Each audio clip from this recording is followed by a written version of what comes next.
If you don't like boring news but still crave the truth, then dive into The Robert and Crew Show. From mind-bending conspiracy theories to wild weather phenomena, we've got it all. Ever wondered what's really happening in your hometown, or what secrets the global news isn't telling you? We dig deep into the core of every story, unraveling the mysteries one podcast at a time. Join Robert and the crew as we navigate this vibrant, ever-changing cyberpunk landscape, bringing you interviews with the most intriguing minds out there. Whether you're a skeptic or a believer, a news junkie or a weather enthusiast, there's something here for you. So strap in, listeners, because we're about to take you on a ride through the neon-lit alleys of truth and intrigue. This is the Robert and Crew Show, where the future meets the fantastic.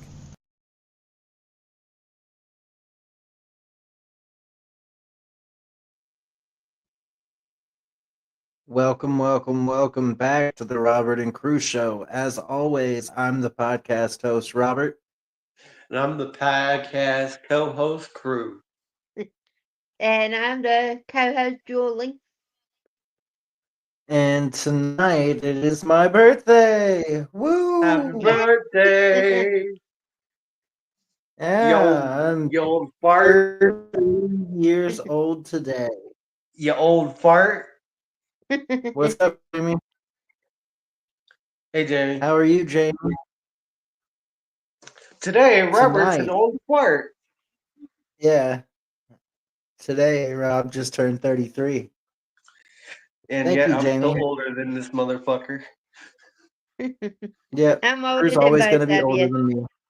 By a few months, but that's different. That just means you're wise. You're wise, Julie. I try to be. And Rob picked this episode tonight, so tell us a little bit about it, brother. So tonight we're going to be going over the basically the evolution of horror films and horror filmographies, going all the way back from like the 60s, 70s, and 80s, all the way to the present. So we're going to be going through quite a few horror films tonight. Yep, and I got a series.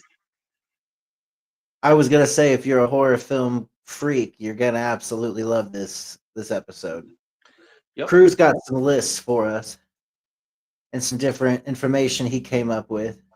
I do, however, I want to show a clip from a movie that's not really going to be talked about tonight, but it was one of my favorite horror films growing up.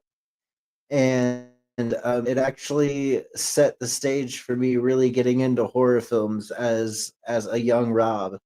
So here we go, guys. This is the one clip that if you absolutely love horror films and you like campy, cheesy horror films, you're going to absolutely love this. And it scared the shit out of me when I was younger, which is even better. Suppose nature gave a war and everybody came. The snakes, the birds, the lizards and frogs. And suppose that the polluters, the species on Earth called man, were the enemy in that war. I still believe man is master of the world. And then, suppose that the human race lost.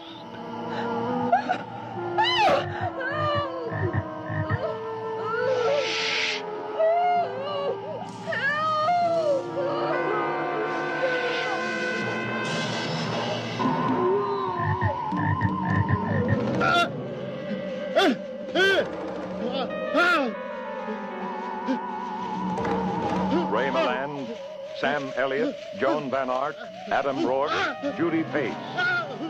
First of all, we're going to have to try to find out our Stuart and Michael. Be very honest with you. I don't think we will. Not alive, anyway. Keep talking, Vic, because you're the only one making any sense around here. But whether we find them or not, we've got to get off this damn island. All of us, now. And I am asking to get the hell out of here with someone or by myself.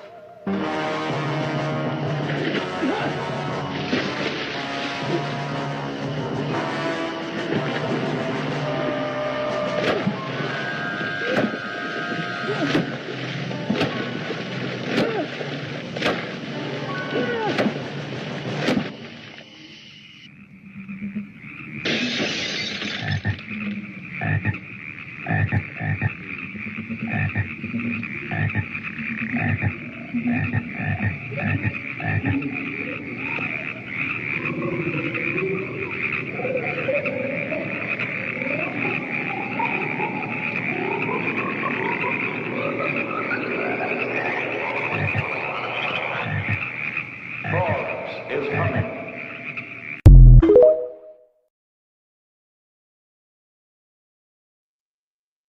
That was one of the most Growing up, cheesiest. growing up, that was one of the first horror films I was ever introduced to. I actually saw it at I think at a Blockbuster in one of those buy one get one bins, and my mom had Yeah. a movie that she grabbed out of one, so I was like, "Can I grab a movie?" And I found this old horror movie, Frogs, and I grabbed it and I told my mom, I was like, "I want to watch this. It's PG-13. It's about frogs. I want to watch it." And my mom grabbed it for me. She was like, "Okay, fine. You can watch this." I didn't sleep for 2 days because of that movie. It freaked me out about how like nature could like come alive and the earth could try to take back the rest of society. Ugh. It's a weird thought, but that movie is so cheesy. I love it so much. That is a cheesy film.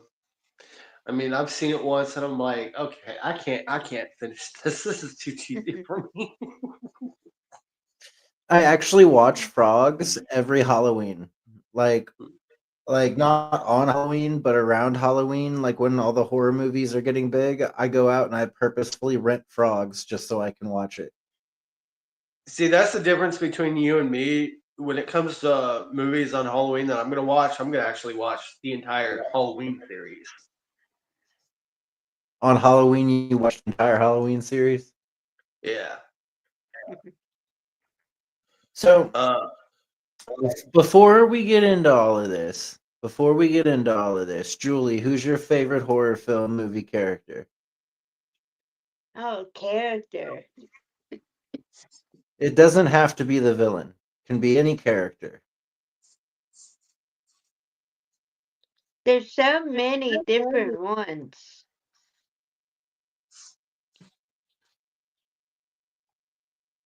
Eh,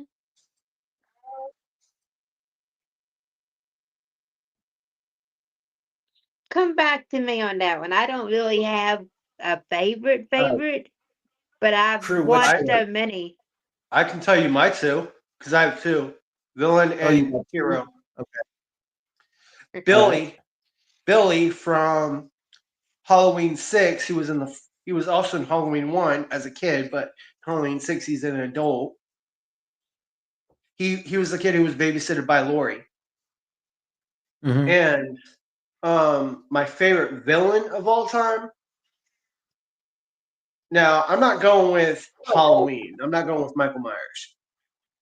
Even though he'd be in my top, favorite villains. But if I'm gonna have to pick, I'm gonna have to pick the one and only um the dude who was teaming up with Billy in the first Scream.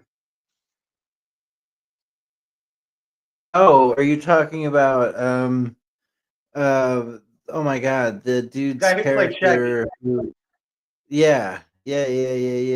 One of the Scream characters. So Scream's iconic. That the whole movie within a movie within whatever trying to catch a killer is such a great Yeah, freaking series.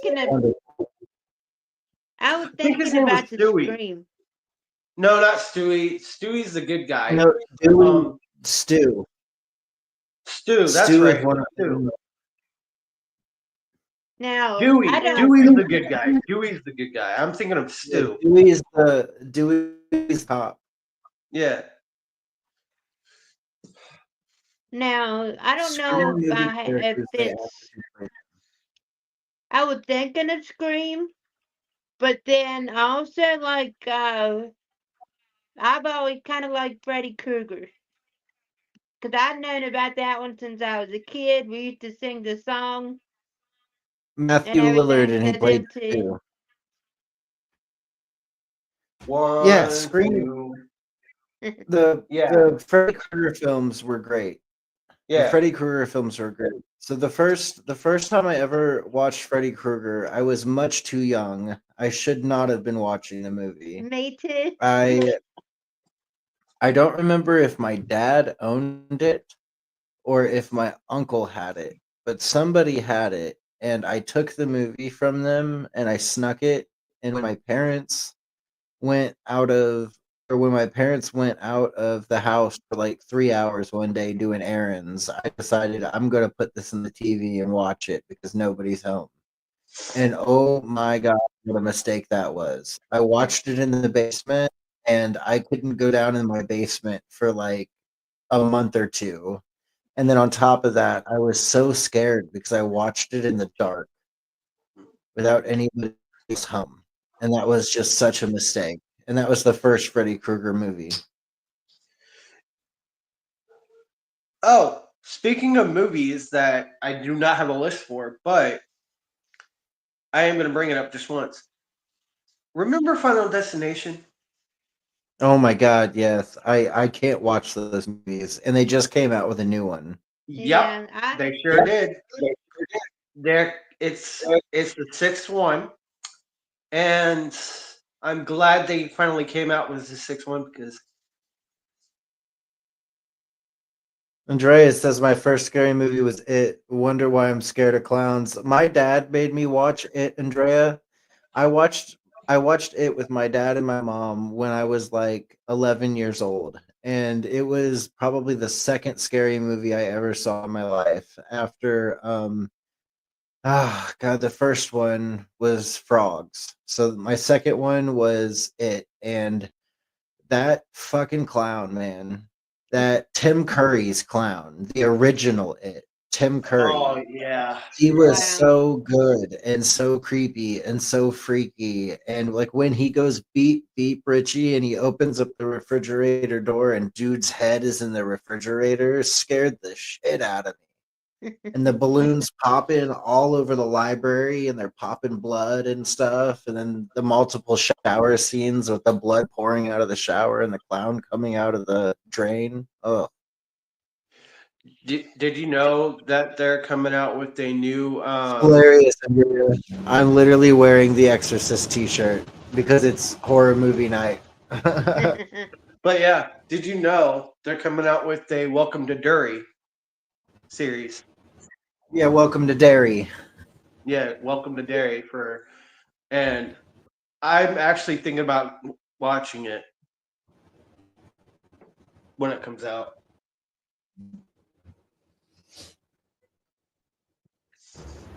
I was I'm gonna sure it'll be say really good. I've never really been afraid of clowns, but I think I was afraid of it, but I don't remember it that well. But I was scared shitless in my basement for the longest time.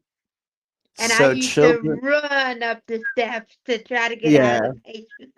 dude, I did that all the time when I was scared shitless in the basement. Just run up the stairs as fast as fucking possible and pray for the Yes. best. But Jamie, to answer your question, so you said, "How about Children of the Corn?" That scared the hell out of me as a kid. So, Children of the Corn, oh my goodness, that movie is absolutely amazing. And my favorite part of that entire film, is when they're doing the thing in the middle of the cornfield at the very end when the demon or whatever it is finally shows itself, and it's the horrible like CGI of back in the day. And it's the Yes. twisting turning like purple and blue tornado that's coming down to take care of the rest of the kids. Oh my I god, that movie finally was so watched good. that one last year too. And Ghost House, can't forget about that one. Ghost House is really good too. And Ghost Another Ship. another series that I forgot to look up, but there's only three of them. Jeepers Creepers.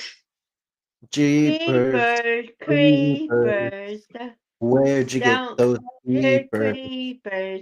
Jeepers, creepers, Now, where'd the you get first two them were eyes? great. The first two were phenomenal. but the third one absolutely sucked. Dude, Jeepers Creepers was great, and the third one wasn't as bad as you're making it out to be. I thought it I was didn't No, pretty. really yeah. like it. I didn't really like it. It was just too cheesy. The first one was wonderful. The second one was okay. The third one was better than the second one, in my opinion. Oh, we're gonna be talking about the Conjuring yeah. films. Yeah, we Oh are. yeah. But And this one isn't an old one, but the Medea movie that was I forgot the name of it. Boo Oh, and Boo Part 2. Yeah, I mean That was a good one. that's more comedic than horror. well, yeah, it's still in the scary movies though. It's still Yeah. up there. Yeah. It's like the same thing with like the Scary Movie series. Scary Isn't Movie that 1, Kill Scary Bill? Movie 2, Scary Movie 3. Do what? Isn't that one Kill Bill? No, but Kill Bill's a good movie. That's Okay. not horror though. That's more of like a drama. Yeah. Okay. I It's don't know more if I've ever it's more seen like it. a drama thriller more than Yeah. anything. Kill Bill. Action and suspense. Yeah. But It's I'm kind of like that Medea one. I'm gonna go ahead and go over some of these lists real quick. So I started off on the list, which Robert loves this series. There are 9 Nightmare on Elm Street movies. Robert They are Englund's What? Robert Englund's the GOAT, the greatest of all time. Mhm. Speaking of Robert Englund, real quick before we get into Freddy Krueger, did any of you guys see Zombie Strippers? Yes. Oh my god. You want to talk about a campy, hilarious horror film? So it's Robert Englund as like an old guy, as an older guy, and he gets these strippers together to like dance in a underground strip club. And one of the strippers comes back and she's not feeling very good, and it turns out that she's been bit by a zombie, but nobody knows this. And she turns and she bites all of her friends, and then like basically they all become crazy zombie strippers. And the dudes that come into the strip club still want to get dances from the zombies, and they start eating all the guys that come into the club. It's such a funny movie, but it's really gory. Mhm. Hey, It's one of those. From Dawn to Dusk was a good one. Yes, I am gonna talk about that, Jamie. So hold on. So there are 9 Nightmare on Elm Street movies. They are called A Nightmare on Elm Street, Freddy's Revenge, Dream Warriors, The Dream Master, The Dream Child, Freddy's Dead, The Final Nightmare, Wes Craven's New Nightmare, Freddy vs. Jason, and a new Nightmare on Elm Street remake, which absolutely sucked. Well, it was a different take on Freddy, and it was a different actor. It wasn't Robert Englund. It was the guy who played Rorschach from The Watchmen. It wasn't horrible. It was just different. It was different Yeah. than the original. Mm-hmm. The next one I have on this I list. also want to say a movie called Contracted. It was pretty scary and could be true based on some real stuff. And totally agree, Crew, says Jamie. Yeah. Contracted. Check that out. Yeah. Same here. But the next one I have on this list is there are 12 Friday the 13th movies. They're called Friday the 13th, Friday the 13th Part 2, Part 3, The Final Chapter, A New Beginning, Part 6, Jason Lives, Part 7, The New Blood, Part 8, Jason Takes Manhattan, Jason Goes to Hell, Final Friday, Jason X, Freddy vs. Jason X is the one where Jason is in space. Yeah. And then the last one, the 2009 Friday the 13th remake, which I mean, I like that one a Well, little bit. I did did kind of like that one. who did the new one? I don't know, but Jared Padalecki was in it. Yeah. Rob Zombie did the new Halloween. He didn't do Jason. Yeah. Correct. Yeah. Right. Now, since you just brought Which I him mean, I up, guess we do kind of have to give a moment here to Rob Zombie, one of the craziest horror film enthusiasts slash directors out there. I take it you've seen Three from Hell Three from Hell, and The then you Devil's have Reject, and Devil's Rejects and A House of a Thousand Corpses. All three yeah, I great. take it you've seen. They're amazing. They're All probably some three of the great. best horror films I've ever seen in my entire life. Like, I'm not My- even gonna kid. Like I don't have any videos for Rob Zombie tonight. I don't have anything on House of a Thousand Corpses tonight, but I will tell you that if you are a horror movie enthusiast, House of a Thousand Corpses and The Devil's Rejects and Three from Hell and there's another one, something Salem. Is it oh my god, I can't think of it. But if you look it up, it's Rob Zombie and it's go check it out. Like people talk shit on zombies films, but House of a Thousand Corpses, Three from Hell, and The Devil's Rejects, you have to watch at least once in your life if you're a horror movie lover because they're worth it.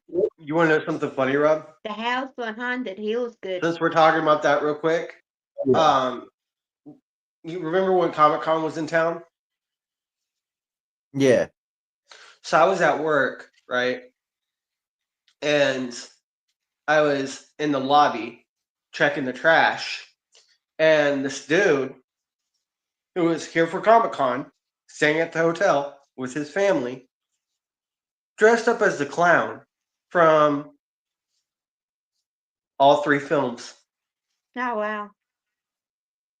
That's cool. Face paint and suit, everything. It was literally, I literally jumped at first because he looked exactly like the dude. I was thinking the actor was there. I was like, oh, fuck. But it wasn't really Oh, the actor. it's the Lords of Salem, by the way. Mm, Rob Zombie's the Lords of right. Salem. Sorry, Jamie asked me in the chat. He said Salem's Lot. No, it's the Lords of Salem. Mm. Coates says, ever seen a movie? U.S. went with some friends to go see. We were laughing so hard. It wasn't supposed to be a comedy, but it did a good job of it. Mm. Jamie said the coaster. Cody.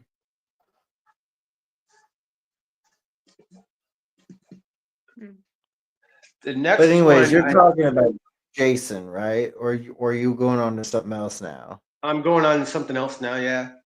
Okay. Next one I have on this list, my all-time favorite movie series, which I always watch every Halloween. There are 13 Halloween movies with Michael Myers. Wow. They're called That's a lot. Halloween, Halloween 2, which is that goes off right after the first one. Halloween 3, Season of the Witch, which doesn't have him, but it's still in the series. Halloween 4, The Return of Michael Myers. Halloween 5, Revenge of Michael Myers. Halloween, The Curse of Michael Myers, which is the sixth one. That's one of my favorite ones. Halloween H2O, 20 years later. Halloween Resurrection.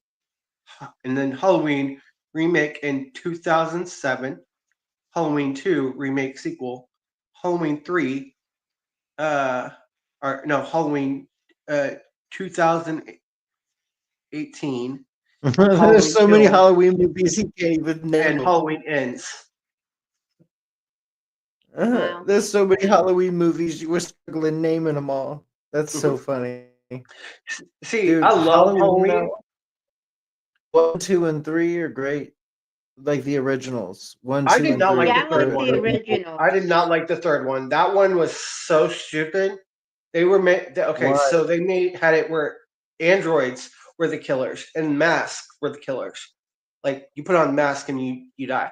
But the best ones out of all the Halloweens was I've never seen it, so I've seen the ones where there's always a Michael Myers. okay. Halloween 3 doesn't have Michael Myers in it, right? Yeah, so then But that's it's not the one I saw. oh, So I'm the remakes were confused. great. I probably saw a remake. I don't know. The ones with How Rob Zombie. how come there was never a Michael versus Freddy or Michael versus Jason? They talked about it, but they couldn't come to a good deal with on making it. Because here's the thing, they didn't want to do it because Michael Myers can't die. Yeah, same thing with Freddy and Jason. Right. Didn't the original Jason or Freddy die in real life Not recently? Freddy. No, Was it Robert England's Jason? still alive, and it could have been Jason, but as far as I know, Kane Hodder plays Jason Voorhees. Okay, because I was thinking one of them died recently, but I couldn't Kane remember which Hodder's one. still alive. Okay, because I am not sure, but I thought one of the originals had passed away. Mm. I mean, he could be the original guy who played Jason. I think it was the original, if I'm not mistaken. Now, the next one on my Jamie list. says, Jamie says Season of the Witch was supposed to be a standalone from the Halloween series, but the fans didn't like it. They wanted they wanted the shape, aka Michael Myers. And then Jamie says, yes, it does crew on TV commercial in season, which is the only time the mentioned they called him the shape. And Andrea says in the 1990s, around there, were Are You Afraid of the Dark? And there was this one that was really creepy, like a creepy guy that did stories.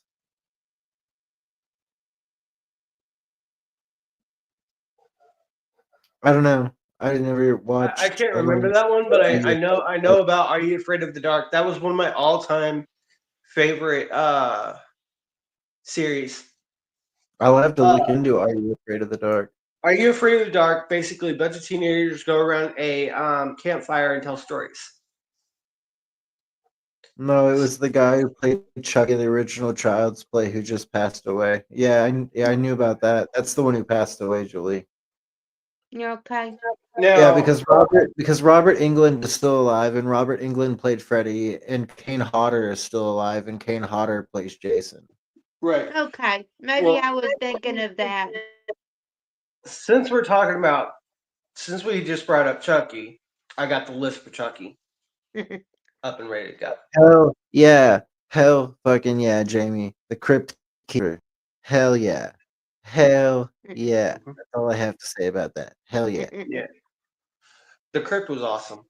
But anyways, we got Child's Play 2, 3, Bride of Chucky, Seed of Chucky, Curse of Chucky, Cult of Chucky, and then the 2019's Child Play reboot, and Chucky's Vacation Slides, a short film.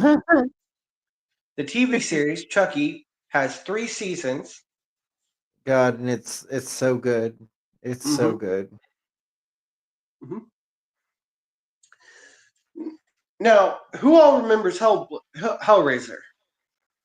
Yeah, Pinhead is like my all-time favorite serial killer. Like, because he's actually a demon. He's a biblical demon. and he mocks God on several different occasions. And I remember the craziest thing I ever saw in one of the Hellraiser films was Pinhead appears at the podium that like a priest would be at, and there are people that are locked in there that are behind the pews, and he basically lifts up his arms like this and pulls out needles from his head and puts them through his palms or whatever, like he was crucified or whatever. And he goes, "Where is your God now?" As the entire like church explodes, the like stained glass windows and shit go everywhere. It's one of the craziest scenes I've ever seen, and like it's really like one of those scenes where you're like, okay, well, if they can walk amongst us and they can go into like churches to do that, then nobody's safe anywhere. And I remember that was one of the first thoughts I ever had. I was like, if demons can do that, we're all screwed. Right. It's like ain't nothing could save you at that point. Now, for Hellraiser, here are the films. We got Hellraiser, Hellbound, Hellraiser 2, Hellraiser Yep. 3, Hell on Earth, Hellraiser Bloodline, Hellraiser Inferno, Hellraiser Hellseeker, Hellraiser Deader. Bloodline was so bad. Oh yeah. Bloodline was Hellraiser, so bad. yeah, Hellraiser Deader, Hellraiser Hellworld, Hellraiser Revelations, Hellraiser Judgment, and a Hellraiser 20, 2022 remake. Shit. Complete shit. Yeah. Complete and utter shit. They made Pinhead a girl Wow. in the brand new one. And it's not Yeah. like I'm not offended that like Pinhead is a girl. It's just that's a complete and utter flip from what Pinhead was originally. And it changed everything up for me, and it really made me like dislike the original character because I was like, this isn't as crazy as it could be. And they had a And you girl know what? villain right next to Pinhead already. Yeah, well, they Yeah, have. Well, so there was Pinhead, there was Chomps, there was oh my god, I forget all their names. Chatter. Uh, oh my god, the girl's name. I always forget her name. The one with the things The that come slit out in of her her face. throat. Yeah, and the slit in her throat. I always forget her name. It's not Screech, is it? I don't remember. I don't remember. There's so many of I like didn't the watch names. Yeah. them all. I think I maybe Uh, watched the first one. There's so many. Yeah. So the first one's the best one. The Oh first one yeah. is the best Hellraiser film, Yes, it where is. where the uncle and the brother, the uncle basically gets taken over by a demon, and that demon is trying to become himself again, but he needs skin. So he ends up like becoming himself again inside of like the attic or whatever. And Julia, the wife or whatever, I guess had an affair with him originally or was originally with him or something. I don't know. It gets real creepy, but she like starts feeding him people. It is insane. It is so good. The first one's the best one. Mhm. It is Now, so crazy. We will call her Debbie. yeah. Now, next series that is one of my all-time favorite series, which there's only 3 films of them. The Lost Boys franchise. Do you count Jaws? Hell yeah, I count Jaws. Jaws is a wonderful horror I'm film. gonna be talking And about Jaws Stephen here, King here in did a do a lot while. of great. I am gonna talk about Jaws. I do have a list for that, but right now we're on Lost Boys, and Vampire. I got the year they came out. So the first one, The Lost Boys, 1987, the original film that started the franchise, directed by Joel Schmotter, and starring Corey Haim, Jason Patrick, and Diane Wiest. And then Lost Boys: The Tribe, 2008, the sequel, directed by P.J. Peache and starring Angus Sutherland, Autumn Reeser, and Corey Feldman, which Corey Feldman was also in the first one. Yeah. And then the third one, The Lost Boys The Thirst, 2010, third installment Let's, directed by Dario Piana and let's starring be Corey. honest. It's the only role that Corey Feldman is known for. It's Yeah. Lost Boys. Well, Let's he's be also honest. known for The Goonies. Yes. Yeah, And I it's did 40 watch it. years. 40 years of the Goonies this past weekend. Mm-hmm. But yeah, no, I know a lot of people have seen that movie too. So yeah, Corey Feldman, the two films he's known for. There you go. Yeah. Poor guy. Okay. He Casey kind of B. went. Dolan and Tanit Phoenix, who were, but the third one was directed by Dario Piana. Such a so all three of those were great. Yeah, the Lost Boys were crazy. Those films were all those films were good. Mm-hmm. You know, a film series we have to talk about before we switch anything is we need to talk about the Blade series. Blade 1, Blade 2, and Blade Trinity. I've seen them all. They But were I like amazing. the first one the best. The first one was great. First one was great. The Wesley third, Snipes was such a good vampire hunter. yeah. Second, now, okay, so the first one was great. The second one was phenomenal. The third one was the best. Trinity. Yes. Yeah, Blade Trinity was really good. Because not only did it have Ryan Reynolds in it, Pet Cemetery, yes. Oh, yes. The Yeah, remake, Pet I did not Cemetery is care really good. for, but the original first one and the sequel to it were great. One of Stephen King's all-time classics. Now What, the just Pet go on Cemetery? and take your child and please, for the God's love sake, do not take your child over there and bury him in that there yonder graveyard. Because if you do, what's going to come back is not going to be them. I promise. Don't do it. Oh my I goodness. can't do that old guy's voice, but he did such a funny voice. Oh, he did. I've seen it probably a couple of times. I don't like to watch horror movies by myself too much. But I'm going to go ahead and talk about this next series. There are currently 6 Scream movies, which there's going to be a 7th one coming out. The original series, Scream, 1996. Where Drew Barrymore died in the first 5 minutes of the film. With introducing Sidney Prescott and the Ghost Space Killer. Number 2 came out in 1997. The sequel, set 2 years after the original, with new characters and murders. Scream 3 came out in 2000. The third installment, set in Hollywood, where the Stab film series is being produced. Scream Yeah, a 4. movie within a movie. Yeah, Scream 4, 2011, the fourth film, set 10 years after the previous one, with Sydney returning to Woodsboro. Then you have the revived series, Scream 2022, a new chapter in the franchise 25 years after the original and a new generation of characters. Scream 6. I didn't watch that TV crap. Yeah, Scream 6, 23, the sixth installment where the survivors are targeted by a new Ghostface killer in New York City.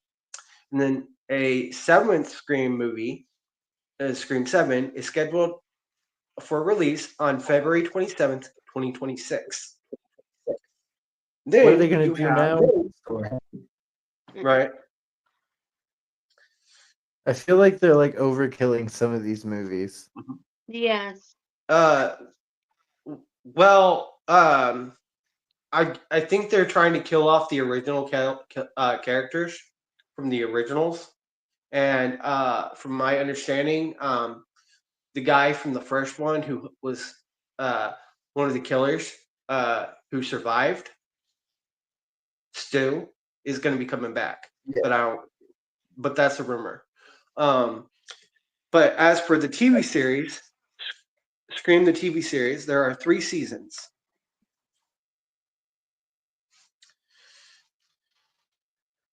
Which That's cool. I it didn't know that. it was on MTV. Drea's fact was the film's title was inspired by a Michael Jackson song "Scream." That is true. That is true. Now, who is ready for the Conjuring universe? And I didn't realize there were that many. But it was good. So I've seen the first 2 of Conjuring.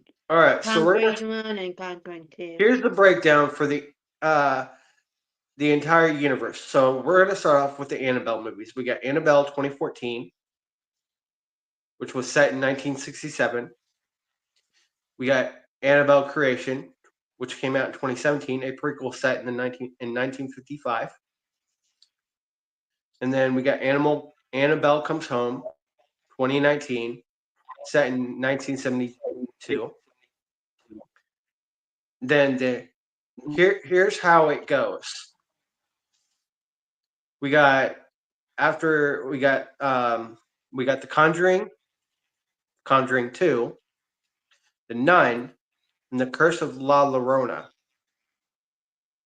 Now I've heard that the Nun movie, the original Nun movie, was the first movie out of that series. No, it was not. Well, in Well, one of the regardless, videos I was watching, movie. The actual one that was the start of it all, Julie, was The Conjuring. okay. Came out in 2013. No, Annabelle but was the next one. she's saying chronologically because the Nun takes place in the Chronologically? universe. Yeah, the Yeah. Nun takes place Actually, in the universe before yeah, anything else actually, does. Julie, you are right. So here's how it goes. We got The Nun, Annabelle Creation, Annabelle, The Conjuring, Annabelle Comes Home, and then The Curse of La Llorona. Yeah. Yeah, she's talking about chronological order. The Nun Yeah. is first. I had to scroll down and see, and Julie, you were absolutely correct. So Now I've never watched it yet, the Nun. I think it'd probably be good though. yeah. Now here's the next one I have for a list. There are Yes, 8. Conjuring. Well, Jamie What? says yes. Jamie says yes. Conjuring Last Right's going to be good based on the Smurf family hauntings. Now the next one I have on. I actually already did mention Scary Movie and its sequels. I said they're more of a comedic horror film than anything. They're not actually horror; they're comedy. So we kind of leaving them out of the horror film conversation. Scary Movie 1, Scary Movie 2, Scary Movie 3, Scary Movie 4, and so forth are all going to be left out of this conversation, but not because we don't like them, but because they're more of a comedy film than a horror film. Yeah. Now, next one I have on this list, we have 4. Okay, hold on. Let's see. Where was I at? Okay, Here we I'm go. sorry, Jamie. I didn't mean Smurl. The Right. Smurl Okay. family, not the Smurf family. Right. Okay. So the next Sorry. series I have on this list, there are 8 Paranormal Activity movies in total. Here is the list of films in the franchise, including the release dates. Paranormal Activity, 2007. Paranormal Activity, 2010. Paranormal Activity 3, 2011. Paranormal Activity 4, 2012. Spin-offs and sequels. Paranormal Activity 2, Tokyo Night, 2010. Paranormal Activity The Marked Ones, 2014. Paranormal Activity Next of Kin. And here are the chronicle order of each film. 3 is the first one. 2 is the second. You got Activity. 4. Then you got The Marked Ones. And number 5, Ghost Dimensions, and then Next of Kin. Okay. Andrea says, "Did any of you ever watch Talk to Me? I thought that one was really creepy, but also really weird. I have not seen Talk to Me." Me neither. Yes, and it is very weird. Very creepy and very weird. But it is a good movie. I'm sorry, Jamie. I meant Smurl, not Smurf. And then Now, next, Coates says, "LOL, but some horrors make me laugh more." Yeah, I know, but that's the wonderful thing about horror films is films back from like the 60s, 70s, and 80s are supposed to make you laugh because you get to watch the evolution of horror films. Mhm. And there's B-rated horror films that are purposely made stupid and cheesy because that's a whole like genre within itself is campy horror flicks. So that's like Yeah. your werewolf cop. Have you guys ever heard of Werewolf Cop? It's Yeah. absolutely hilarious. It's considered a horror film, but it's of a guy that transforms into a werewolf and is also a cop. No, It's wow, I haven't heard of absolutely that one. hilarious. It's pretty crazy and kind of Or raunchy, but it's really good. Wolf Cop. or here's another B-rated film, but it's so great, but it's cheesy but funny and action packed. Starship Troopers Hmm. with Neil Patrick Harris. Jamie's seen Wolf Cop. But yeah, Starship Troopers. There's about like 4 of them, and it's about these military that goes into outer space killing like insect aliens, I Right. think I've seen one of them. and it's so cheesy, but it's funny and it's great Is that too. considered a horror film? Yes, Is Starship Troopers is horror? yes. That wouldn't be considered sci-fi? No, it's horror because in the second one, it's about this military crew that's stationed on a planet, right? Right. And the insect aliens are taking over their bodies, Yeah. killing them one by one. Kind of reminds me of another one I watched for the first time last year. I'm not sure what year, somewhere in the 80s. But this guy comes in, starts spying on these girls in the shower, and then he starts killing everybody one by one. Even a That sounds teacher or crazy. something. I forgot the name of it, So but it was Are you talking Jamie, about crazy. Psycho, Julie?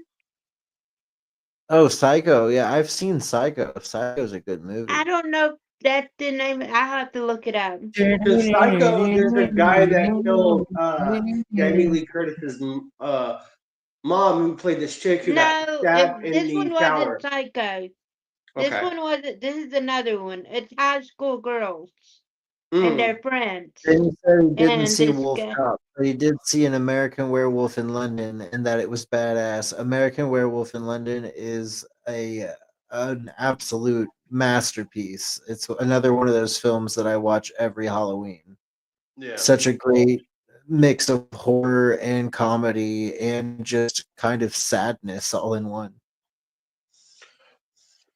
But um, I'm gonna go ahead and finish off these lists real quick, and then we got a bunch of videos for you guys real quick.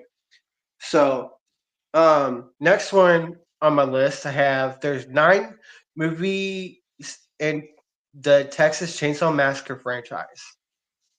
You got the first one, which came out in 1974. You got part two, 1986.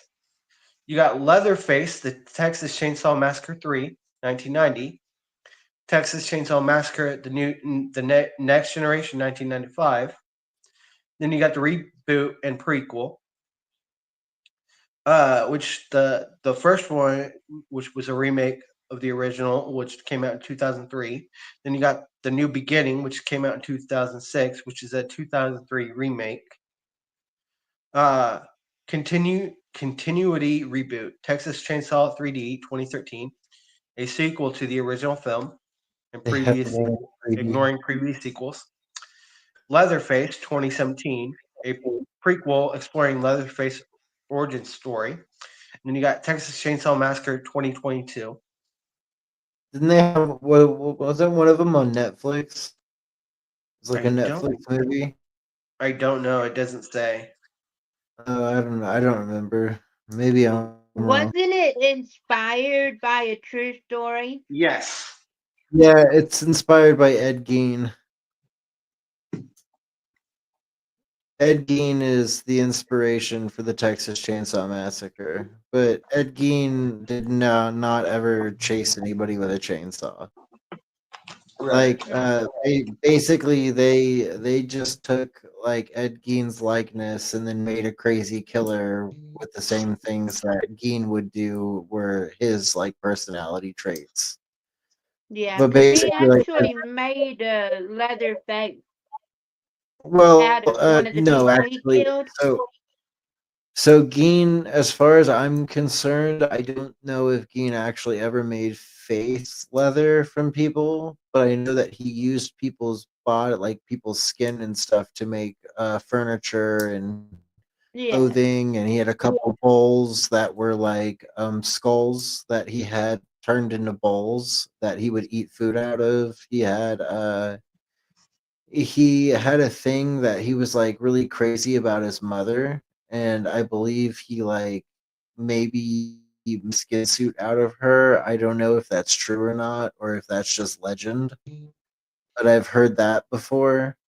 But Ed Gein, like, I don't think he actually made skin. Like, I don't know if he actually did that or not. That could all just be BS. That's all just been told throughout history.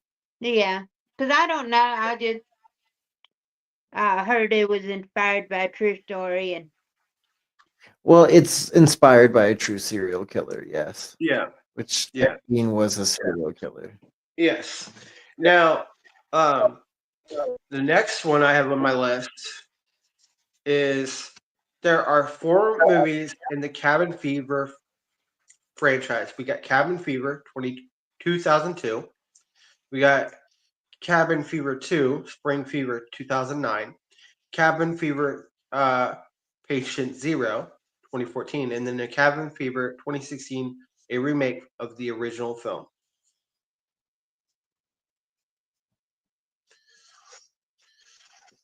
Which I'm a huge Cabin Fever guy.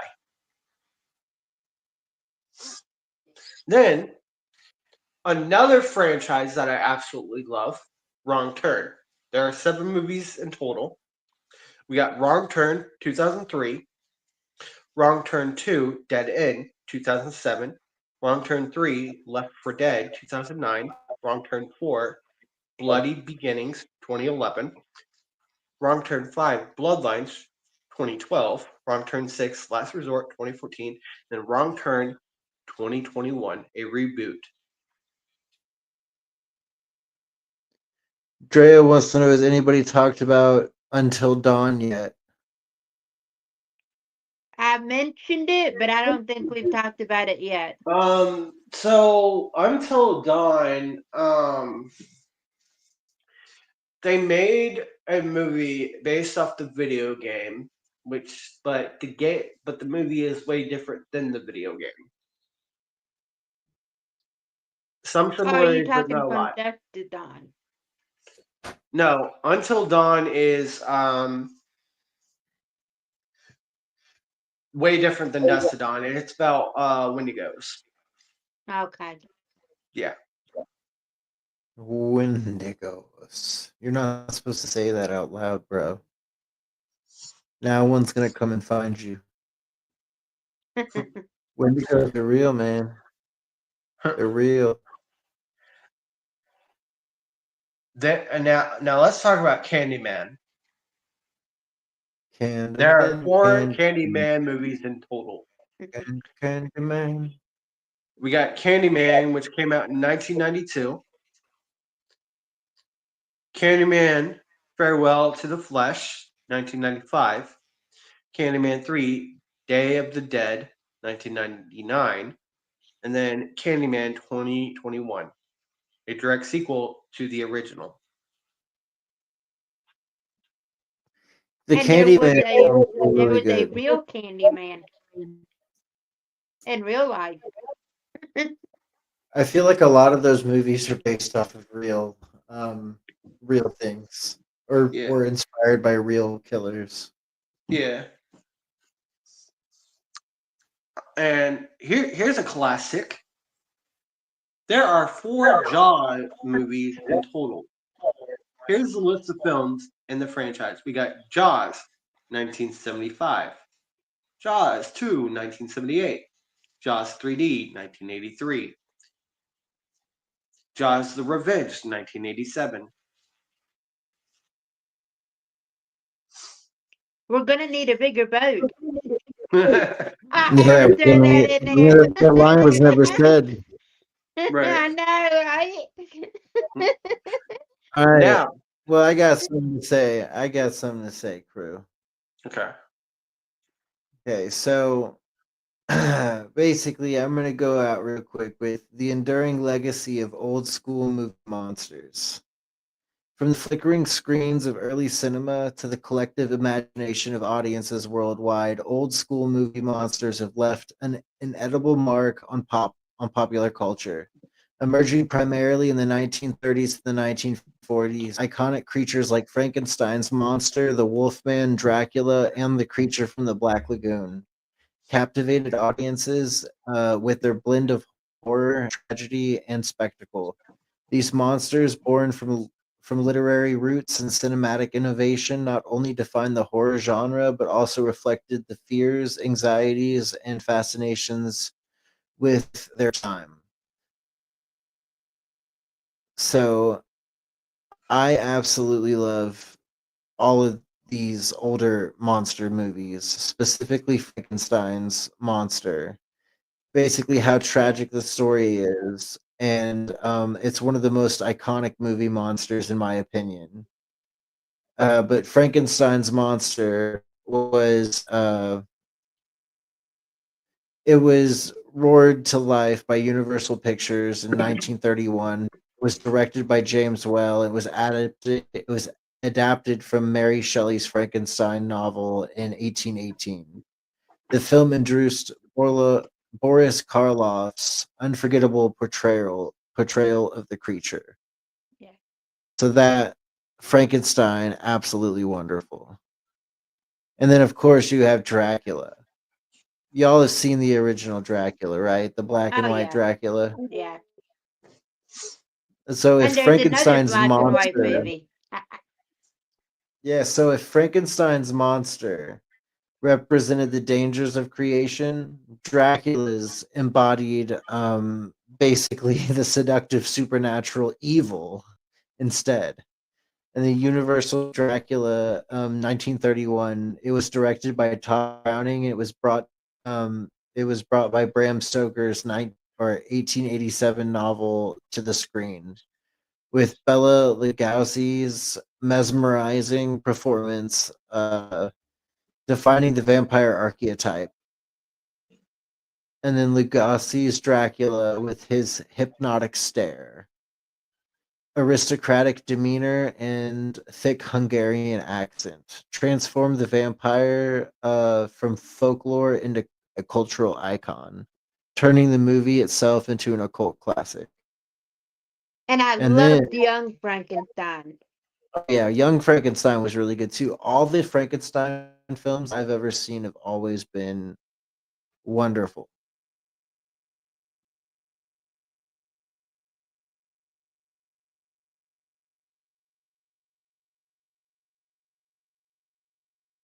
Oh like the Tooth yeah. Fairy. Yeah, no, I don't Have like you that ever seen stuff. The House on Haunted Hill? Yes, Mhm. yes, I have the old one I and the love new that one. one. Any of the a haunting movies, those are so great. Um, but this series that I love the most, and Rob loves as well, which I got one more list after this one. We got the Alien and Predator franchise. Alien, 1979. Aliens, 1986. Aliens 3, 1992. Alien Resurrection, 1997. And we got the prequels, which is Prometheus, 2012. Alien Covenant, 2017. And then recent releases, which was last year, Alien Romulus. And then Predator, 1987. Predator 2, 1990.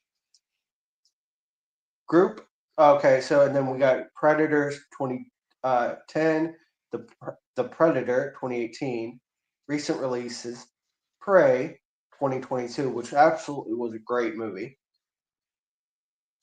Crossover Right. movies, Alien vs. Predator 2004, and then we got Alien vs. Predator Requiem 2007. So there's a total of 14 Alien Predator movies, including Right. crossovers, and a new TV series is also in the works. Coates said he really likes 13 Ghosts. Oh, that's a phenomenal That one's a film. good one. That was a great film. Now, last one on my list. And Andrea says she never saw any of those. Oh, They're good. oh, they're great. Um, so Arnold Schwarzenegger started the Predator, and it's basically are these military guys who face a skilled hunter. That's in what was he originally called, Rob? The Predators. What were they originally called? Yeah, I can't remember. I have no clue. I know what aliens are called. They're Xenomorphs. xenomorphs. Yeah. I know what the predator race is called. Have you ever seen Doom? Yeah, I saw Doom. Yeah. Doom was a good Now, movie. if anybody's seen the movie Holes with the chick who's like one of the big bads in that movie, who's one of the camp directors or whatever. She plays in the original Aliens movies. The original, like, was it 4 or 3, Rob?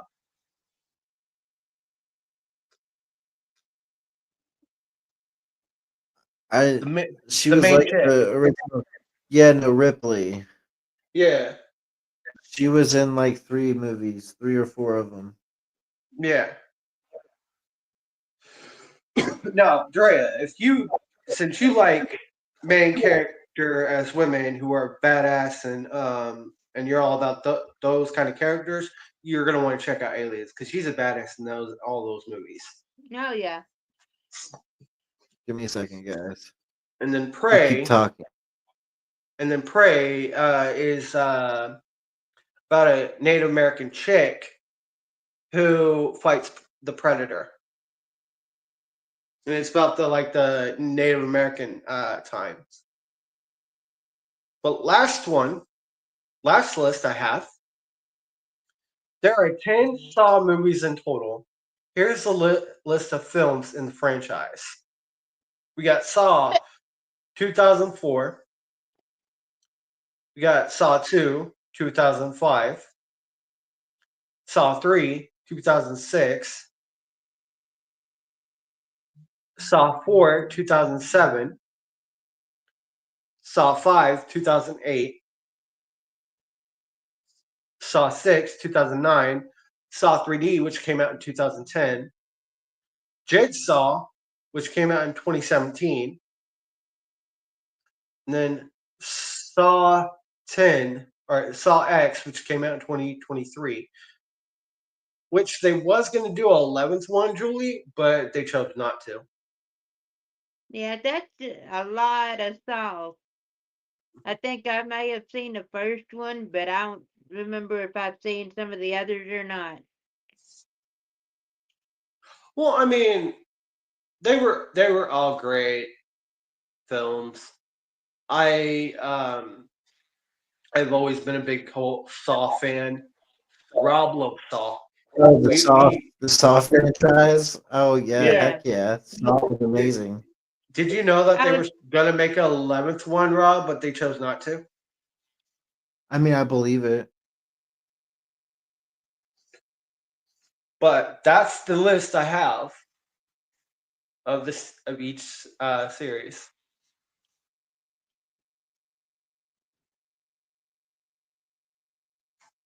But for you guys tonight, we got some videos. Yes, we do. You gotta be fucking kidding.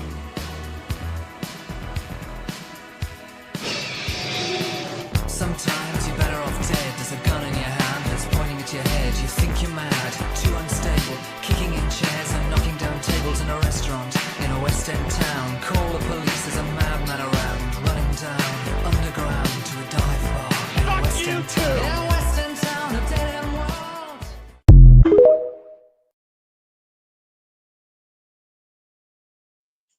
Cheesiest movie of The all time, Thing. thing. The Thing. It was wonderful. I love that movie. It was, but it was Yes. still cheesy. It was so cheesy, but it was great. It was. I've seen it maybe 1 or 2 times. I am Dracula.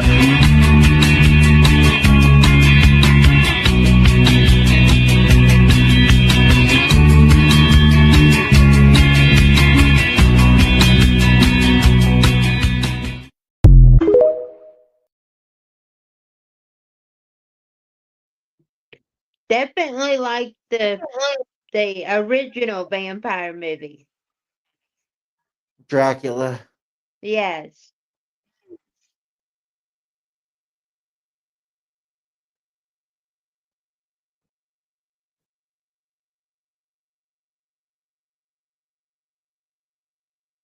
Dracula was wonderful. That movie was Dracula so was good. wonderful. And then there's even the Count remakes are good. Dracula. See, when it comes to Dracula, my favorite was Dracula Untold, the 2014 one with Luke Evans as Dracula. That was a good movie too. It was. I have seen the dark shadows moving in the woods, and I have no doubt that whatever I have resurrected is sure to come calling for me. It was the woods themselves. They're alive. Evil Dead. They got up on the wrong side of the grave. Evil Dead from New Line Cinema. So frightening no one under 17 admitted.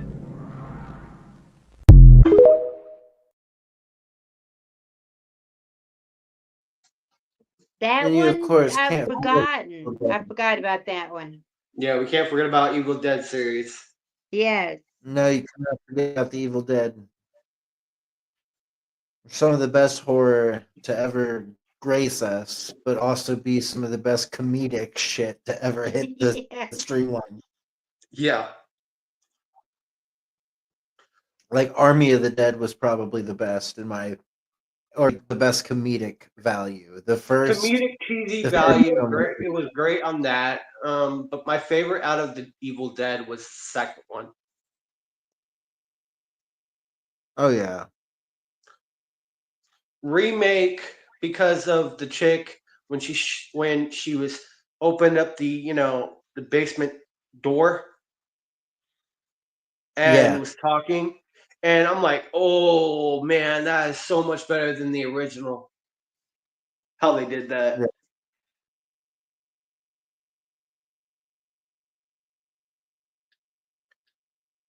Oh yeah, I forgot about that.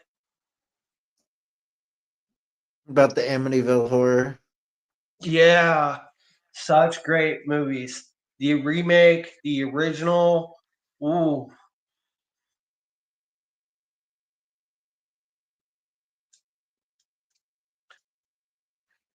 Too bad the Amityville horror house is a fraud.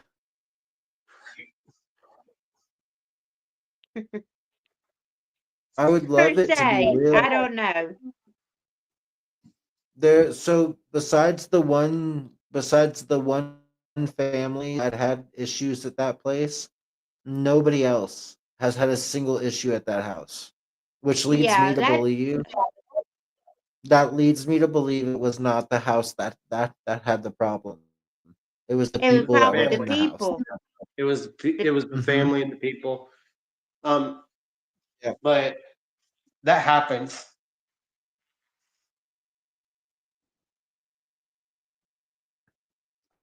I didn't say it's fake. I said it's not the house. Yeah, it's not the The house; house it's is the not people. haunted. Yeah, it was the people that lived there. Mhm. It got so bad that they had to change the name of the actual house because tourists wouldn't stop going to it, and families actually lived there after all that happened, and nobody ever had any problems at that house. And then a company wound up buying it, and they turned it into like an office space or something. Right. But like you can get in trouble now for trespassing for trying to go to because I looked it up because I was like, if Amityville is like possible to do, I wanted to do it, but they're like, you can only drive by it now. Right. yeah.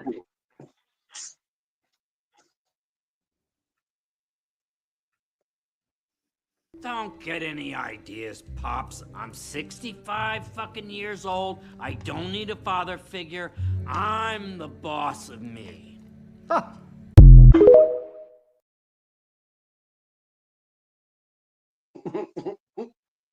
Good old Chucky. Right. Yeah.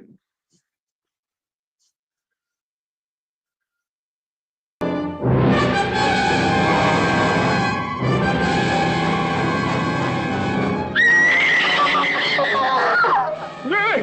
You got it! You got it! No, don't shoot! Don't shoot! What, you might hit Kay!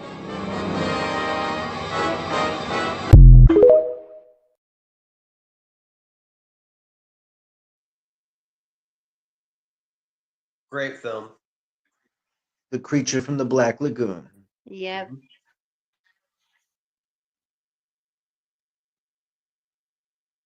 Where you going, Ed?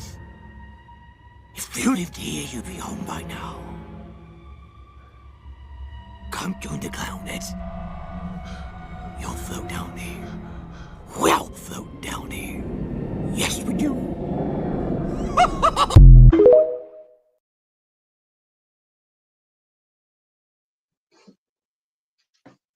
The new one definitely had crazy creep factor to it, but the old one will always be my favorite. Yeah. I think I put that one in the back of my head for a long time, unless it was it. Because it was the one that made me scared of my basement.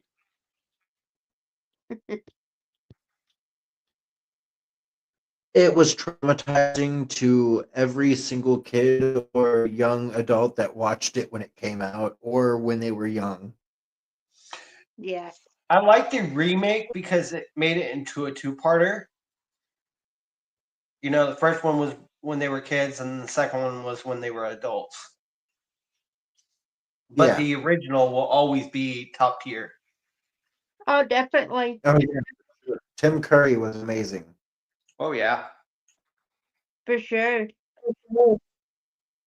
Meet Pinhead, the iconic villain from the Hellraiser series. But where did this nightmarish character come from? It all started with a man named Elliot Spencer, a British soldier in World War I. Disillusioned and lost, he stumbled upon the Le Marchand's box, a puzzle that summoned the Cenobites, extra-dimensional beings who specialized in the art of torture. Pinhead, originally known as Leeds Cenobite, was the leader of this group. He was once human, but was transformed into a Cenobite after solving the box. His appearance is striking, with pins hammered into his head, a leather outfit, and a mysterious box that he carries with him. But what's even more intriguing is his personality. Pinhead is a being of pure pleasure, deriving satisfaction from the suffering of others. He's a master of manipulation, luring victims with promises of their deepest desires. Despite his menacing appearance, Pinhead has a philosophical side. He believes in the balance of pain and pleasure and sees himself as a bringer of knowledge. He's not just a monster, but a complex character with a unique perspective. If you enjoy content like this, be sure to subscribe. Thanks for watching.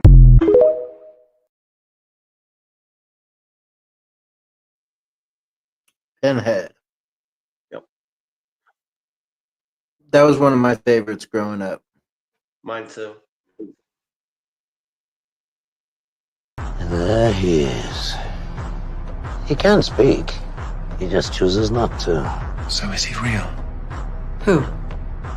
The boogeyman. I read you quoted. You don't believe in the boogeyman?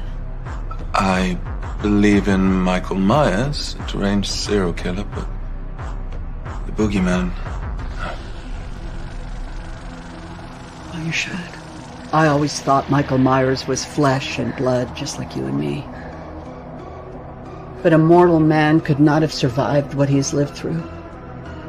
The more he kills, the more he transcends into something else impossible to defeat.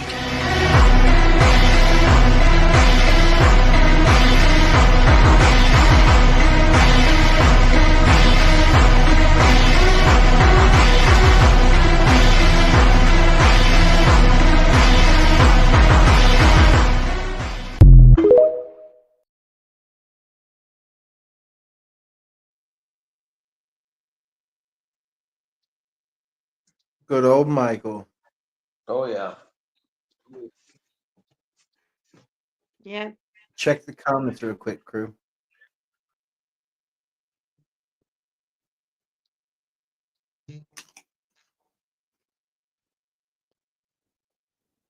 Who are you calling Pinhead? Pinhead.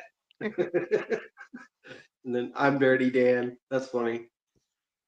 I'm Pinhead Larry.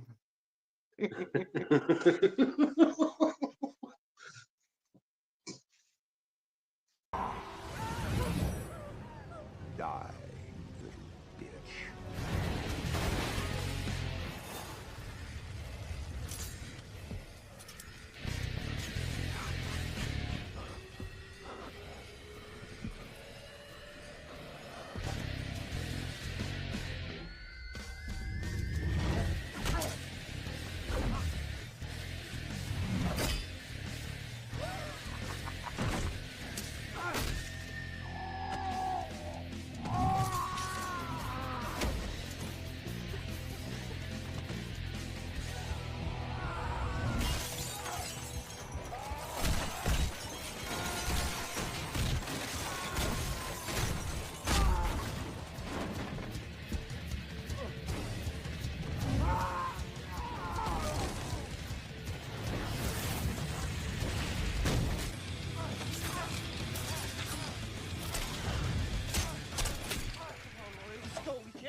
No, I'm staying. Are you crazy? You got what you wanted. You pulled Freddy out. Now he's fighting Jason. Come on. What more do you want? He killed my mother, Will. It was Freddy.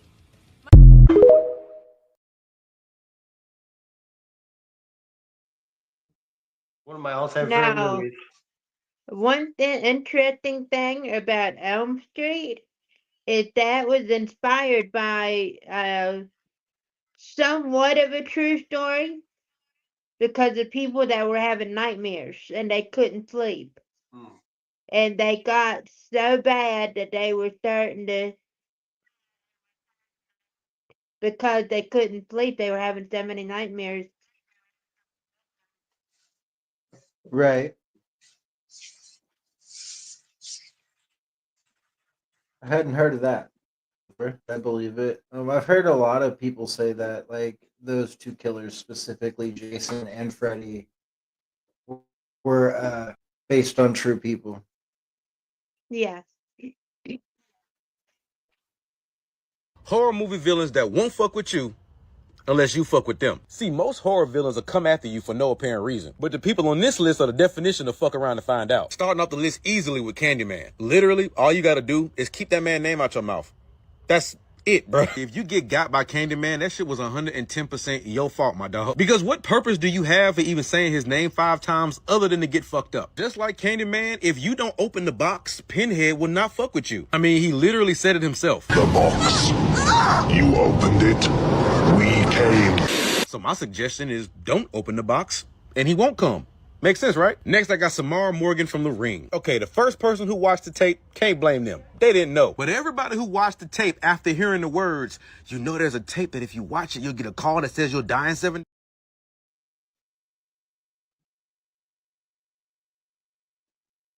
He makes a valid point. Yeah. I'm not a big fan of Samara. We didn't even talk about The Ring. Mm-mm. I don't like The Ring or The Ring Part 2. Mm-mm. Which ring are you talking about? I don't like either of them. The Ring and The Ring Part 2, where you watch a movie, you get a call, you'll die in 7 days. So yeah, Samara's not my big favorite monster. I don't think I've heard of that one. I know there's the Lord of the Ring, but I don't know about the Ring. The Ring is about, okay, so basically these people will watch a video VHS tape, and it's weird, right? And then after the movie finishes, the VHS tape finishes, you'll get a phone call from a distorted voice saying you'll die in 7 days. Hmm. And then on the 7th day, Samara will come right through the TV screen and kill you. Wow. That's pretty creepy and weird. Yeah. Oh yeah, it is.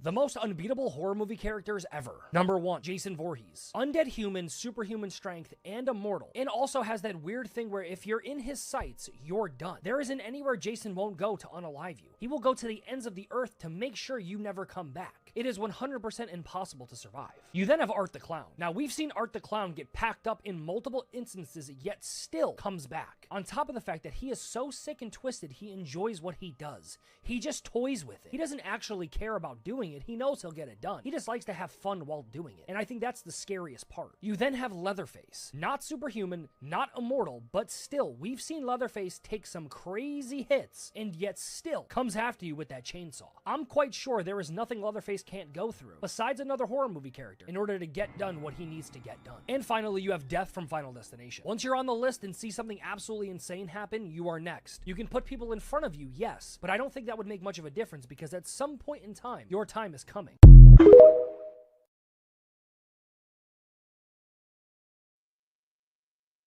Creepy.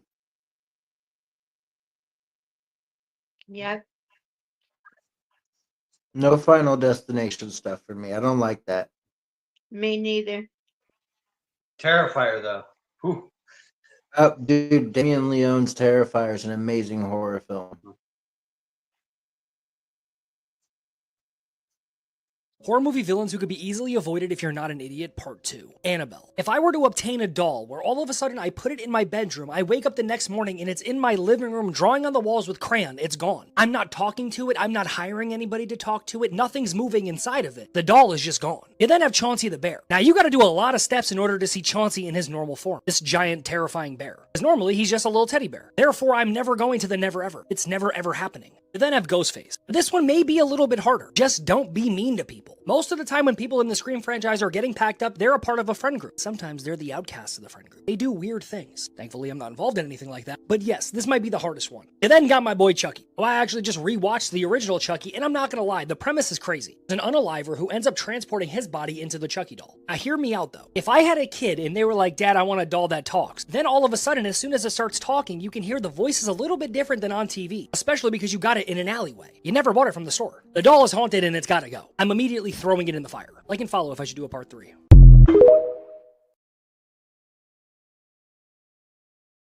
Yeah. Point. And It's there's just- a it's- real Chucky doll. Remember that? was Robert. Yes. Robert the doll.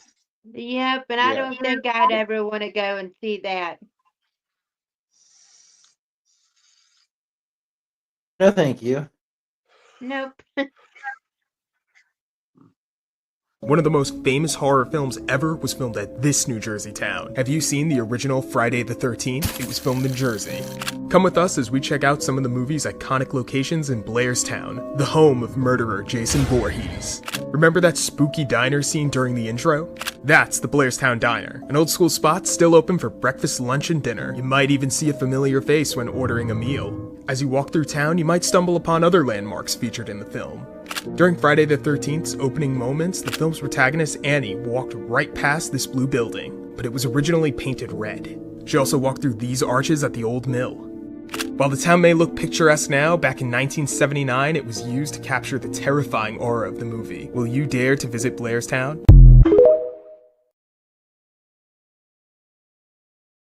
Heck yeah, I would. That's I've pretty heard they cool. I even didn't know have they a originally museum. shot the movie there.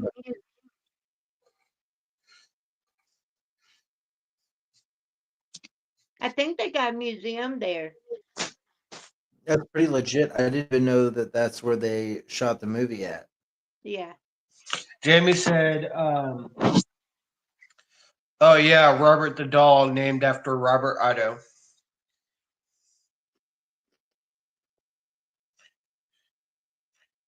AKA Robert the host, LOL. No, thank you. No. No. One of the most famous horror films ever was filmed. Sorry. So The Conjuring is one of my favorite all-time series, and I want to go over exactly how you should watch it in exact order on top of rating all of the movies 1 through 10. So the first movie is The Nun, the first Nun, taking place in 1952, and this movie is actually terrifying. I don't want to give any spoilers away from any of these movies, so if you guys want full breakdowns, comment down below, but this movie gets an 8 out of 10. It was amazing. Up next is Annabelle Creations, and this movie starts the whole entire spin-off of Annabelle, which obviously makes sense by the title. One of my favorite Annabelle movies. I'm going to give this a 7 out of 10. It was pretty scary, and it kind of had you at the edge of your seat, even though you kind of knew what's going on because the movies aren't released in chronological order, you understood. And this movie takes place 6 years after The Nun.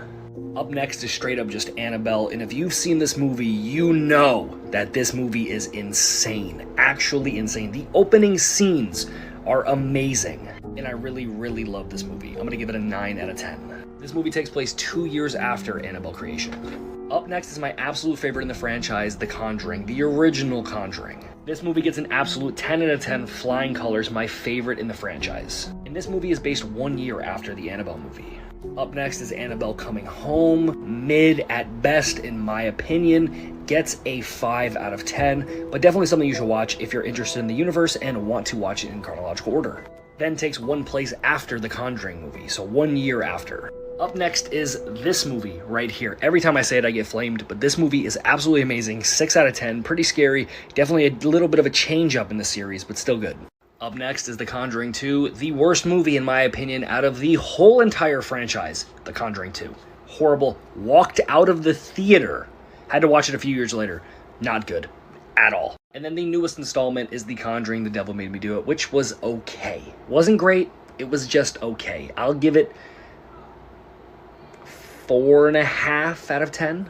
And all of those movies from The Conjuring all the way down were only 1 year based apart within the universe. Comment down below your favorite Conjuring movie and what other universe you guys want me to cover.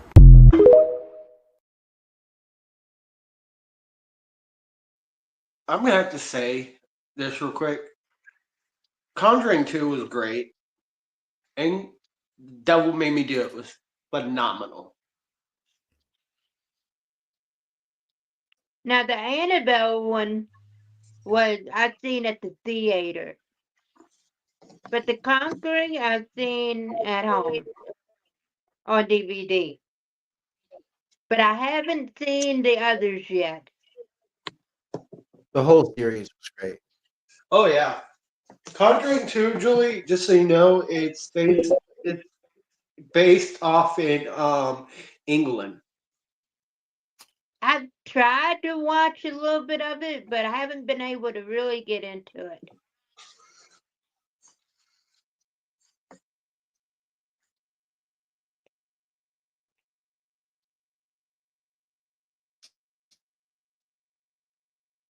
It's just kind of a slow start to a film. Yeah. This is a personal favorite. Let's do it. The Conjuring opens up in 1968, and Ed and Lorraine Warren are paranormal investigators, and they are investigating the case of this doll called Annabelle. So these two roommates came into possession of this doll, and they believe that she is possessed, and specifically possessed by the spirit of a 7-year-old girl named Annabelle Higgins. And because they felt bad for this little girl, they gave her permission to live inside the doll. So Ed and Lorraine explained to them that this doll was never possessed by a little girl. It was possessed by a demon who was using it as a conduit to get inside of you guys, like it was trying to possess you. So they take the doll and they take it back to their home, where they leave it in their artifact room, which is full of all of these other haunted items that they've collected over the years. So then we fast forward to 1971 to Harrisville, Rhode Island, and we meet the Perron family. So we have the mother and father, who are Carolyn and Roger, and they have 5 daughters: Andrea, Nancy, April, Cindy, and Christine. So they're moving into this new farmhouse, and immediately their dog Sadie starts acting weird, refuses to go in the house, and weird supernatural shit starts happening immediately. They find this boarded up cellar, all the clocks stop at 3:07 a.m. Sadie, the family dog, is found dead in the yard, I'm sorry. And Carolyn starts waking up with these bruises all over her body. This all comes to a head when one night Carolyn gets trapped in the cellar, and these hands show up behind her in the darkness and clap next to her. And at the same time, Andrea sees this figure of this old hag of a woman on top of her dresser who attacks her. And eventually Carolyn decides that she has no other choice, and she contacts the Warrens at this presentation that they're giving.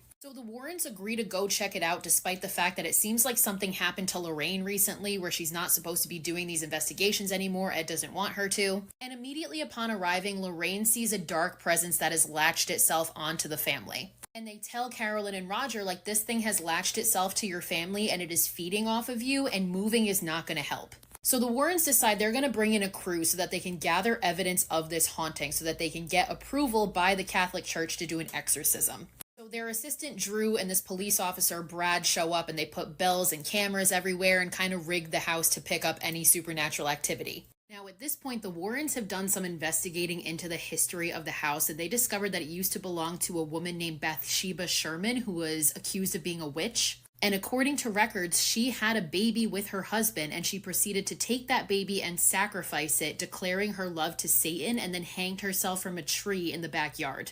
And she cursed all those who tried to take her land, and her time of death was 3:07 a.m., which is the time the clocks stop every night. And since then, there's been numerous deaths from people who've lived on the property. During the investigation in the house, Lorraine puts together what this spirit of Bathsheba is doing and what she has done to countless other people before. And it's that she possesses the mother to kill their children. So the reason that Carolyn is waking up with all these bruises is because Bathsheba is taking over. She's possessing her. So they get enough evidence of supernatural shit in the house, and they bring it to their priest, who says he's going to bring it to the Vatican for approval. Meanwhile, Ed and Lorraine have a daughter named Judy, and Lorraine has this vision of Judy dead. And sure enough, that night, Judy is attacked by the spirit of Bathsheba and Annabelle, who is sitting in her lap in their own house. And Lorraine knows that this is a warning from Bathsheba to stay the fuck out of it. So the parents at this point have left the house, and they've gone to stay in a motel. But that night, Carolyn, now full possessed, takes Christine and April and drives them back to the house. So Roger tells Ed that they left and they know that she's going back to the house. So Ed, Lorraine, and crew all rush to the house to go find her. And when they walk in, they see Carolyn trying to kill Christine and April. But when they try to drag Carolyn out of the house, she starts burning as if the house just has a hold on her and Bathsheba will not let her go. So at this point, they tie Carolyn to a chair in the basement and tell Ed he needs to do the exorcism. They can't wait for the approval from the church because if they do, Carolyn is going to die. So Ed attempts to do this exorcism. It's absolute fucking chaos. And suddenly the chair that Carolyn is tied to inverts and attaches itself to the ceiling and then drops and breaks and she escapes.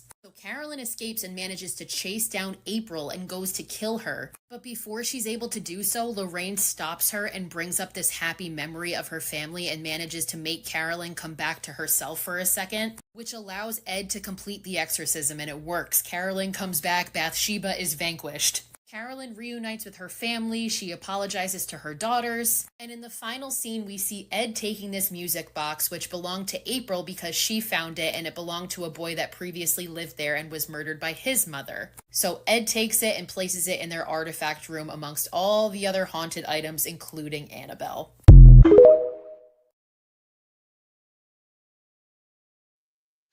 That's true about the music box. They did take it. It's in the museum. I didn't know that.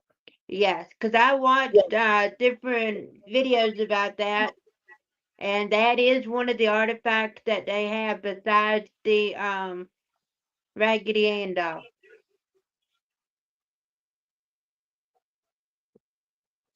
Yeah, because Annabelle was a Raggedy Ann, right? Yeah.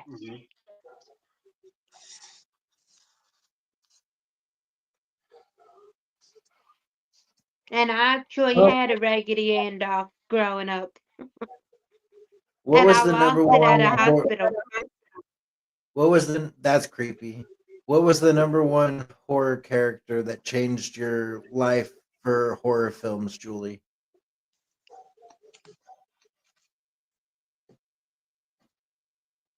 Probably watching The Conquering for the first time. And learning some of the historical stuff behind the actual things. Gotcha. And what about you, crew? I'm gonna have to go with Michael Myers because his whole story and his family throughout the entire series is just hectic. Oh yeah, very. Because, you know, my grandmother used to watch a TV show when I was younger, probably late 80s, early 90s. And it would be about all these different haunted houses. Like how on earth are you gonna get shot like I think it was 6 times for Michael and come back? Right. That's not possible. Like he got up after he was shot multiple different times, fell through the window, hit the ground very hard, should have died, but he walked it off. It's struck by. He's also been struck by lightning. That too. Wow. Yeah, he's been struck by lightning and put on fire. Yep. All the bad things happen to Michael.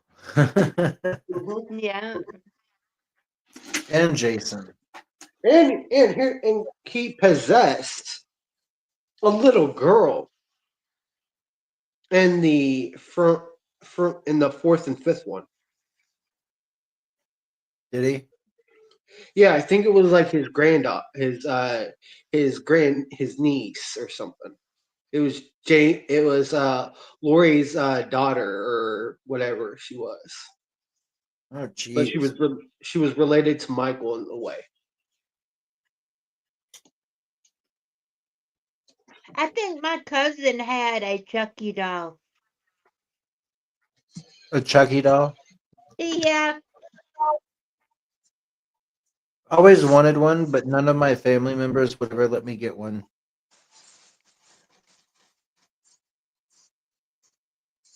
My favorite Chucky movie was Bride of Chucky.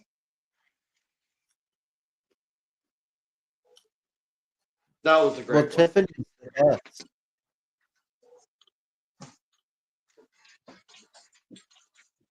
This one I love isn't really scary, but what do you think of Child Play? Child's Play was good, but it got better through, when they started introducing like Tiffany and his kids. Yeah. Yeah, I thought the Seed of Chucky was absolutely hilarious. Oh yeah, it was. Oh, there's a creepy movie that I don't want to watch again at least not by myself. If I can pronounce it right, gosh. Oh man, it's gonna be hard to pronounce it.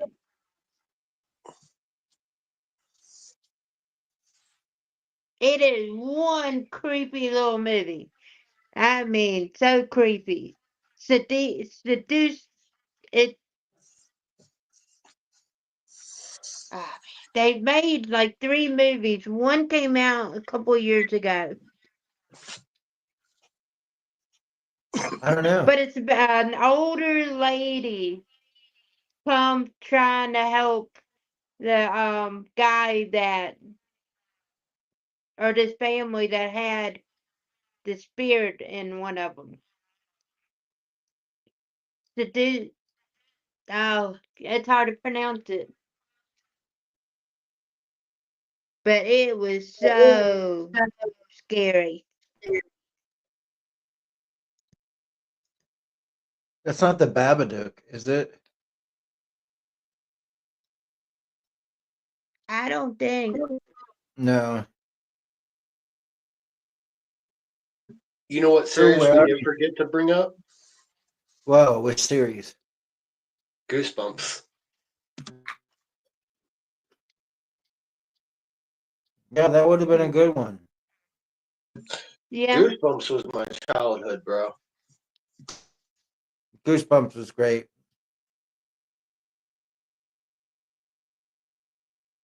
And the fact that they decided to continue it. Oh yeah.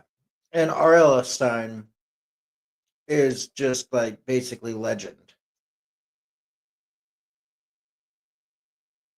My favorite R.L. Stein story that he did was the one with the puppet. Slappy.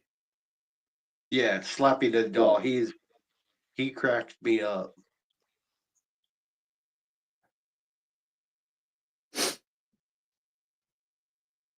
Well, guys, Deliberate. I think that's the show for tonight.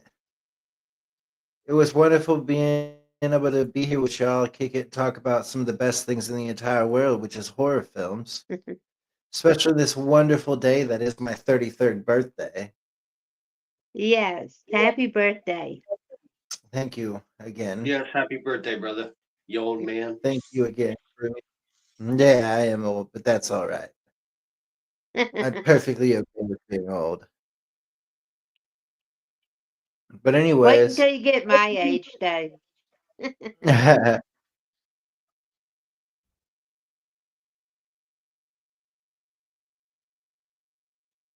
happy birthday. Part of me doesn't like horror, ironically, with my name. I get you, man. And thank you. Thank you so much, Elm Street. All right. Well, anyways, guys, that was the show for tonight. We'll see you back on here tomorrow, around the same time. As always, if you enjoyed the show tonight, please like, share, subscribe, and send it to your friends, your family, whoever you think would take interest in it. But anyway, it's much love from the Robert and Crew Show. Peace. Peace. If you don't like boring news but still crave the truth, then dive into The Robert and Crew Show. From mind-bending conspiracy theories to wild weather phenomena, we've got it all. Ever wondered what's really happening in your hometown, or what secrets the global news isn't telling you? We dig deep into the core of every story, unraveling the mysteries one podcast at a time. Join Robert and the crew as we navigate this vibrant, ever-changing cyberpunk landscape, bringing you interviews with the most intriguing minds out there. Whether you're a skeptic or a believer, a news junkie or a weather enthusiast, there's something here for you. So strap in, listeners, because we're about to take you on a ride through the neon-lit alleys of truth and intrigue. This is the Robert and Crew Show, where the future meets the fantastic.